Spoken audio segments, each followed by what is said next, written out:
हातकणंगले तालुक्यातील कोरोची इथल्या पाण्याच्या टाकीजवळ एका 52 वर्षाच्या वयाच्या सुरक्षा रक्षकावर लैंगिक अत्याचार करून त्याला मारहाण करण्यात आल्याचा धक्कादायक प्रकार उघडकीला आलाय। स्थानिकांनी संशयिताला बेदम चोप दिला असून या प्रकरणी रात्री उशिरापर्यंत पोलिसात गुन्हा दाखल झालेला नाही। दरम्यान संशयित हा विकृत स्वभावाचा असून त्याच्या विरोधात दुकानदारांवर दादागिरी करण्यासह महिलांची छेड काढल्याबद्दलच्या तक्रारी शहापूर पोलीस ठाण्यात दाखल आहेत।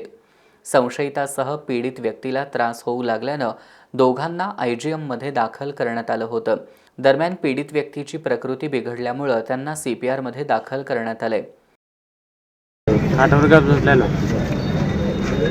रात्री नाही म्हणजे 12 ते 12:30 दरम्यान गेले तर दारू पिऊन आला, चिकन घेऊन आला काय माझा हातपाय गावा बांधायला ते मला माहीत नाही आणि असंच माझं कपडे काढला आणि घाल कपडे काढून आणि मला असा हात दुपारी गेलाय, हात मोडलाय, पाय पण गाळलाय आणि सगळं मान कानं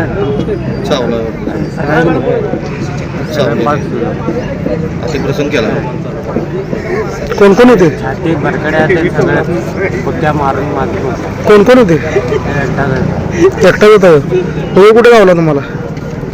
आला ते